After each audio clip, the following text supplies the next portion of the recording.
Hey vinyl community, it's Robert Fithen, and I'm going to enter the contest for Mazzy's Whack-A-Mole. I've actually never entered a contest on YouTube or the vinyl community or anything like that before. I like this one because there's no questions. It's just you got to go and you pick 5 albums randomly, and you just talk about them. So great, easy enough. It's strange because I just did a video where I picked 10 random albums and talked about them. It's like the last video I did before the vinyl tag. But I chose those with that Discogs random item thing, so this will be different. I'm supposed to just stand in front of the records, reach behind me, pick 5. So I actually have 2 sections of records. I have one here, and then the one you usually see behind me. And so what I'll do is I'll pick 3 from this section, and I'll pick 2 from this section. Okay, so I'm going to start with 2 on this side, and then we'll move over and we'll do the other side. Okay, so not going to look behind me at all. I do have to kind of feel for the wall.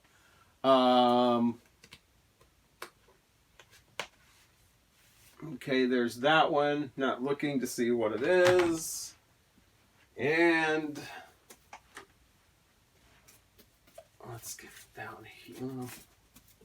Yeah, let's get over here. A little looser over here. Okay, there's that one. Now, again, not going to look. Hopefully everything's cool. This is more where the rock and pop and all that stuff is. So, I know that this is like the Beatles. Here's the Beatles. Rolling Stones are here. Led Zeppelin's here, so I know I'm deliberately not going to pick from places where I know that there's these huge artists that get talked about all the time, because the whole point is to pick something that you never talk about, I think. So, okay.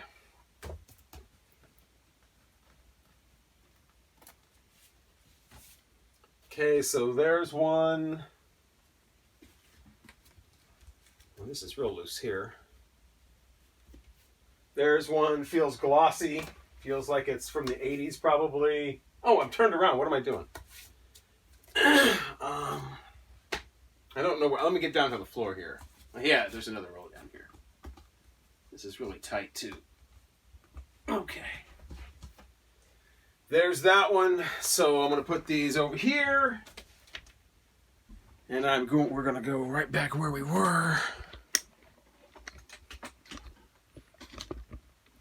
I think we're all set. Oh, I just looked. I see here what we got. At least on top. Elvis!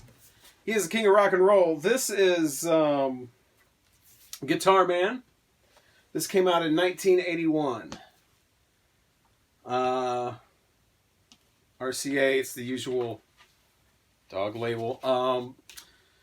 This is an album of older Elvis songs. Obviously he's not making new songs in 1981.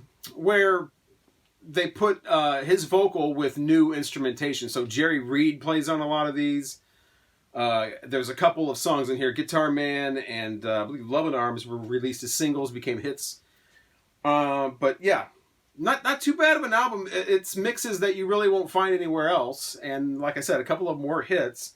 But you just kind of take this for what it is. It's, kind of an updating of Elvis, a cash grab. It happens all the time now, but back then it was kind of rare.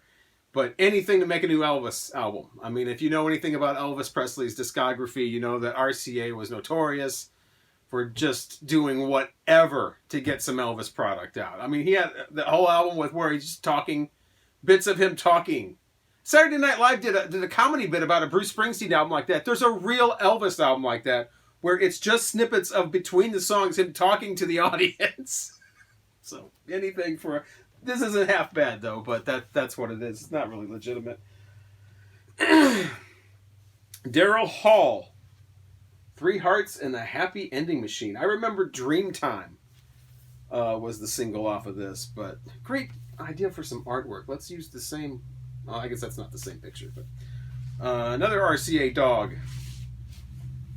Here you get a cow, though, with the RCA dog. But, yeah, I'm not real keen on this one. This is just kind of there. This came probably with the collection, but Dreamtime, I remember he went solo and had the one song, and Next thing you know, it's Daryl Hall and John Oates back together again. And then I think they did a tour where they were both solo. Who's going to the John Oates show? I remember here, they came almost like the same time, like within like 2 weeks of each other. John Oates was somewhere, and then Daryl Hall was somewhere else. It's like, guys, come on. Daryl Hall and John Oates. Hall and Oates. Not Oates. Not Hall. Dreamtime was alright, though. Cool video. Santana. Caravanserai. I said that really confidently, like I knew that was the actual pronunciation, I'm assuming. One of those things, though, when you're a music lover, and you've been one since you've been 4 years old, back, before the internet, when you researched music or when you learned about music or whatever, a lot of it was reading. I remember getting books and magazines especially, Rolling Stone and Spin and Maximum Rock and Roll for the punk stuff later on, and anything, reading anything. And you never hear how things are pronounced. You're only reading them, so you never know. You could go 20 years and never know that you're reading that wrong. So anyway, Santana, I love the Santana albums like this. I love 1, 2, and 3, but the ones like this where I'm not as familiar with them, so I'm always kind of pleasantly surprised. Just put this on and just relax. Not waiting for the big hits to come up or just a lot of these are more mellow and meant to be listened to, I think, as a whole, not like pick out track 4 and check it out. I mean, this is really what vinyl record listening is really. I guess this would be one of those albums where it really kind of helps to hear it on vinyl. You want that kind of aesthetic where it's putting it on, listening to the whole thing, flipping it over, listening to the side too. But yeah, Santana. I really like the blue foil one with the, what's that called? Barbarella or something like that, where it's the blue butterfly on the front. I love that one. That's one where you just put it on and chill out. And this one's pretty good too. Love some, those mid-level, mid-70s kind of Santana albums where they're just putting them out and, it's kind of an experience. Oh, here we go. Jeannie C. Riley, Harper Valley PTA. You know what? Say what you will. I stand behind not only the song. That's a stone solid gold country song. But this whole album.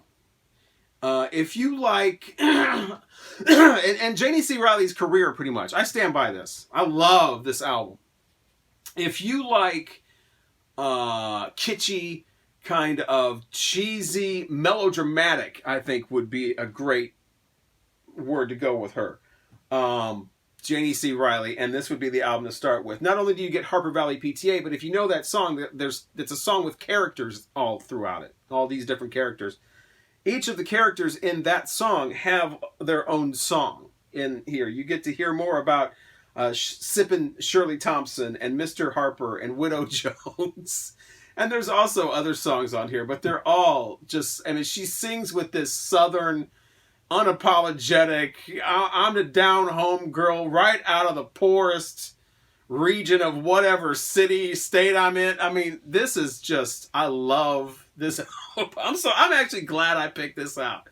And she's got a few others, too, on the Plantation label from the late 60s, early 70s. I don't know what she did later. She got religious stuff or whatever out later on. I'm talking about this early classic stuff from Jeannie C. Riley, Harper Valley PTA. You got to love it, man. And the great thing is it's a best kept secret that you get this for 99 cents anywhere. Sealed, probably. So when you do see that for 99 cents, it's definitely worth $1.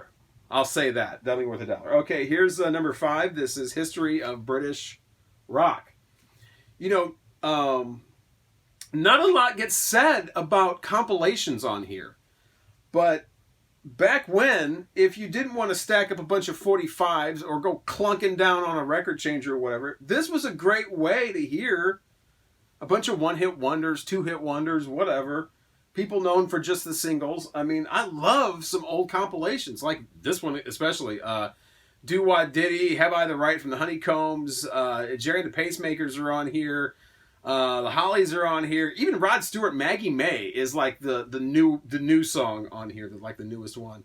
Glad All Over, Dave Clark 5, and the Summertime Mungo Jerry, Ichiku Park, Catch the Wind, Billy J. Kramer with Little Children. Which, that song, I mean, if you've never heard that one, check that out. A little creepy, but A Game of Love, World Without Love, Easy Living from Uriah Heep. Just when you think it's getting little too oldies, British Invasion, here comes Stone Rocker like that one. So, yeah, I love compilation albums like this. I think there's even a volume 2 to this. I think I have it, but yeah, History of British Rock. These would come on TV sometimes, and you know, all the hits you get, and they scroll all the song titles and all the artists. You gotta be careful with ones like this, though. I make sure that I have the ones where it's like the original versions of the songs. That's what sucks about going and record buying with these compilations like this. You end up with these versions, you know, as far as oldies go, of versions that were recorded in like the early 70s, where it's like a 40-year-old guy going, "Hey, little girl in a high school sweater." It's a little creepy, and you know, you want the original, you want the hit. You don't want the orchestrated Reader's Digest version or whatever those ones are. And you always have to watch for that. You always have to notice, you know, original artists, but also original versions or original hits or whatever right on there. So that is my whack-a-mole. This is my first contest entry, and like I said, pretty easy just to pick out 5 albums and talk about them. You know, I'm glad they weren't total duds anyway. Could have picked out a lot less interesting stuff and wouldn't have made for a very good video. Not that this was any kind of incredible video as it was. But I thank you for watching. If you made it this far into this, and I will try to make a nice, interesting video for you next time. But hopefully this does it for the Whack-A-Mole, Mazzy's Whack-A-Mole contest entry, whatever he's got in that box. Hopefully it's one of those Beatles box sets, because dude apparently has like 3 of them. And, you know, who needs 3? Some people might need like 1. So anyway, congratulations to whoever wins, and good luck to everybody who enters. And I love seeing all the videos. And just when you think you've seen all the channels, here's 3 more channels you've never seen. So thanks again.